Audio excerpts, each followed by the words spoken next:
Hi, everybody. This is Crystal Proxmire of Oakland County Times, and we're here today with Natalie Price, who is running for state senate in the 10th district. How are you today? Great. Thanks for having me, Crystal. Well, thanks for being here. Can you just tell us why you've decided to run? Yeah, so here I am, believe it or not, in my fourth year as state representative.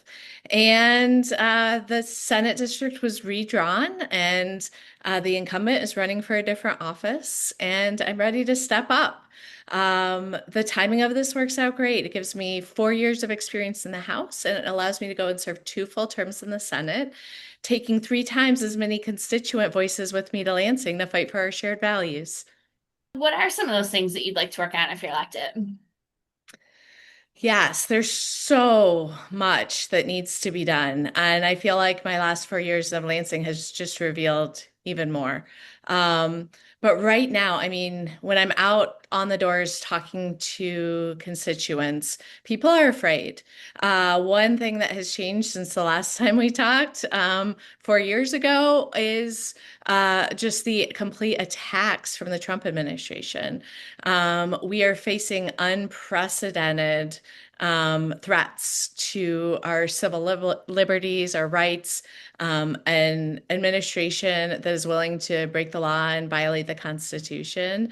And so I'm here. I'm not going away. I'm not backing down. I am working on legislation that will help defend Michigan from those attacks. We're going to be introducing a bill soon that would allow Michigan to withhold federal payments, an exact amount of money that the Trump administration is illegally withholding or impounding from the state of Michigan. I'm a proud co-sponsor of bills that make it so that ICE needs to identify themselves, can't wear masks, can't operate in sensitive locations like polling locations, schools, churches, hospitals. There's a lot that we could do to protect Michigan residents if we're able to get back the Democratic trifecta. So that's just like an immediate thing. Long term, I'm looking to shift to the way that we set agendas in the Democratic caucuses in Lansing. Traditionally, in the last 40 years, most of which were under Republican control, we had the highest paid lobbyists setting the agenda. And there's a better way, a different way to do it. So I head up the House STEM's Vision Project, which is a system of collaborative governance, going to our constituents, doing town halls across the state, asking people what they need, and then delivering on those needs. So we have a clear vision of who we are, what we stand for, and what we will do when we get the gavels back. And then the hard work will be delivering and getting that work done. But it's an important way to shift the narrative, to put people first, and I'm here for the work. So, you mentioned being a state representative. Can you tell us a little bit more about your professional experience and the skills you're bringing to the table? Yes, yeah. So I'm in my fourth year, yes, as state representative. Before that, I was on Berkeley City Council, and before that, I was a high school English teacher. And I think that all of that experience is very relevant to my work in Lansing. Of course, having that experience, knowing how the caucuses, the dynamics, the relationships work, how to set an agenda and get it done is all very relevant from my current work as state rep. City council, I saw how hard it is to balance a budget, a city budget, with the limitations that the state of Michigan provides. We are ranked one of the worst states in the country for a municipal revenue sharing, giving our cities the resources that they need. I'm a proud member of the municipal caucus, proud to champion that work, and proud to fight for local cities to have control over the issues that affect their local residents. And then my work as a teacher. One of the most important things that the state does is make decisions about the budget and the policy priorities that govern our public schools. And it's really important to have educators in the rooms for those conversations.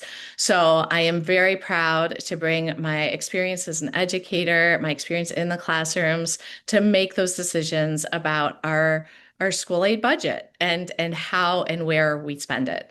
I am a proud advocate for more equitable funding, getting resources to the schools that need them the most. One of the things I did in my first term was get over $11 million for local school infrastructure projects in the parts that my district that needed the most help, making sure that we could have new roofs and windows so that the students were safe and comfortable we know that students need to have their basic needs met.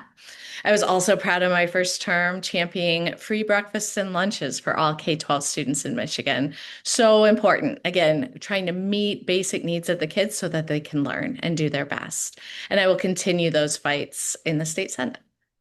What are some of the ways you've been involved in the community? Yeah. So I've lived in Michigan since 2007, lived in this area of Metro Detroit and Berkley since 2015. And when I moved here with two kids under two, I stepped right in trying to find and connect with community. I kept signing up for classes at the community center for the parent taught class, and they couldn't find a teacher to teach it. So I said, well, I taught high school students. It can't be that much different. And I signed up and I became the teacher for the parent taught class for 3 years at the community center, bringing my little kids along with me, building up my network of caregivers that expanded into the backyard playroom, which I led the crowdfunding to get the $9,000 we needed to put that free community play space into action. I headed up the volunteer effort to raise diapers for the Judson Center. And it was through my work on those service projects that the volunteer coordinator at Judson Center said, hey, I hear there's a opening in Berkeley on city council. Have you ever thought of running for office? And I hadn't, but 2016 happened. Trump was elected. People were afraid, including me, and thinking about our kids and the future. And I knew it was time for me to step up and serve in a more official capacity. So that's when I decided to run for city council. In that role, I served as the liaison to the library board, the beautification committee, just really deep roots in Berkeley. And through my work on the Michigan Municipal League and SEMCOG, developed relationships with other city leaders in Oakland County. So one of the things I'm most proud of, so grateful for in this current campaign is all of the support that I have from the mayors and the council members and the school board members, the community leaders all through this region, because I've been showing up and doing this work right alongside them for the last 11 years.